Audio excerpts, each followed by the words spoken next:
With security established, the first LCM was signaled to come in.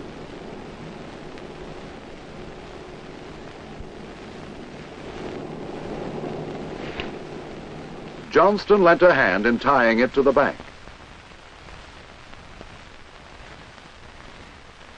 The battalion was now ready to begin its basic mission, construction of the SDC post, following the plan drawn up by Johnston and his counterpart.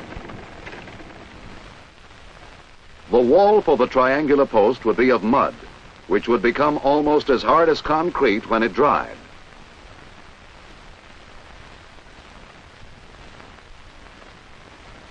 A blockhouse was constructed at each corner of the triangle. Captain Conn personally supervised many phases, while Johnston was everywhere, observing and advising. One of his recommendations was for use of concertina wire.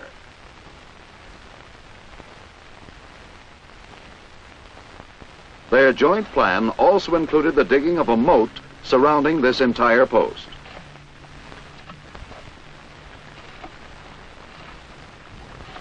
Construction was frequently interrupted by mortar duels with the VC, who subjected them to harassing mortar and small arms fire.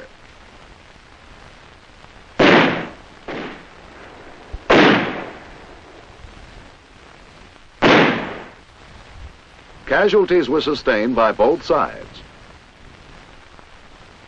This SDC soldier received mortar fragments, and an ARVN mortar killed this guerrilla. Viet Cong harassing fire during the post's construction led to a disagreement between advisor and counterpart when Johnston recommended clearing fields of fire in opposition to Conn's desire to spare the local farmers coconut and banana trees. Johnston won his point, and SDC personnel, together with members of the battalion, burned fields of fire on both sides of the canal. The following day, another battalion soldier was critically wounded by sniper fire at 11:50 hours, a significant time since it was 10 minutes before virtually all ARVN troops took a 2-hour siesta. ARVN helicopter units did not respond to a request for evacuation, and almost certainly would not during the siesta period. Deeply concerned, Johnston radioed a request to the regimental advisor for a U.S.-piloted helicopter. He received a regretful refusal, because only when ARVN refused a mission could U.S. pilots be sent.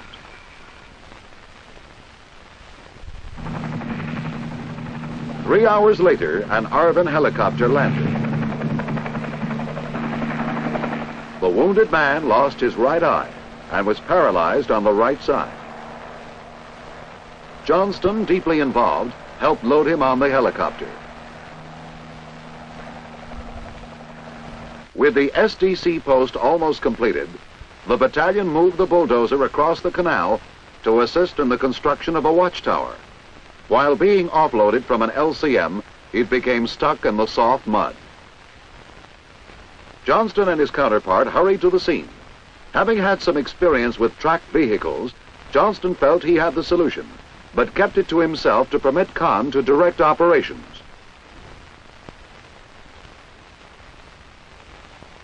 The battalion commander's methods were suitable for wheeled vehicles, but only succeeded in bogging down the tractor even more. Both the battalion commander and his U.S. advisor were worried for several reasons. First, they might lose a bulldozer. Second, the troops were under harassing fire. And third, the all-important deadline of Tet was drawing closer. Delay could well cost the men their holiday, and battalion morale could become dangerously low.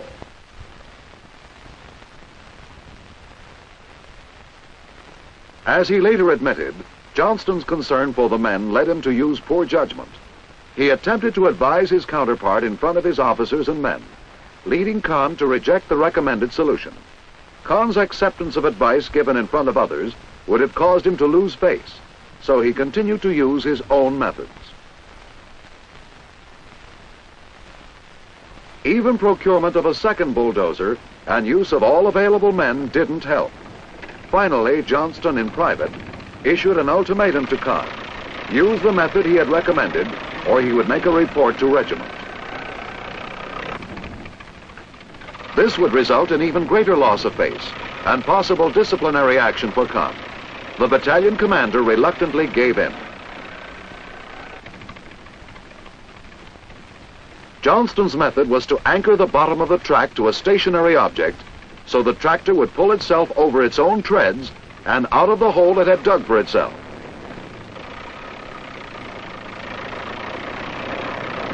His method worked. The men threw their hats in the air in a spontaneous expression of joy. They made it.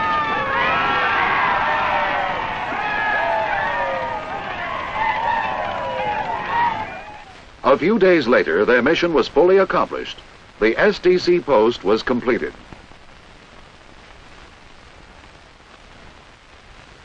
The SDC men and their families moved in to man the post and set up housekeeping, bringing in firewood for cooking and drinking water.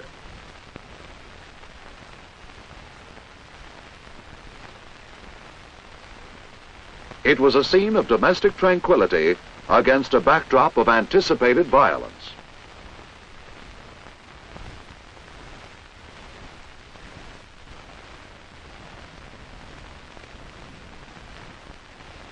With the post fully completed in 10 days, the battalion headed back to Duquois.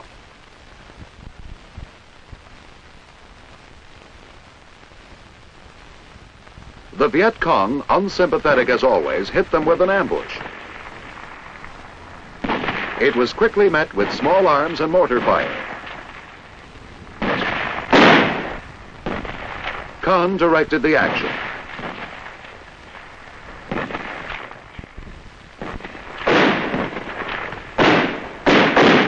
More 1st Battalion casualties were added to the price of the SDC post. Captured VC prisoners showed there was another side to the balance sheet.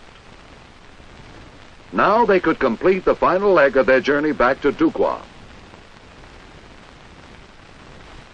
A few days later, Captain Johnston received orders for reassignment to the United States. He had said goodbye to all the men except the wounded. His good friend, Khan, was with him on this last mission. There was a heartwarming mutual respect between advisor and counterpart, and between officers and men.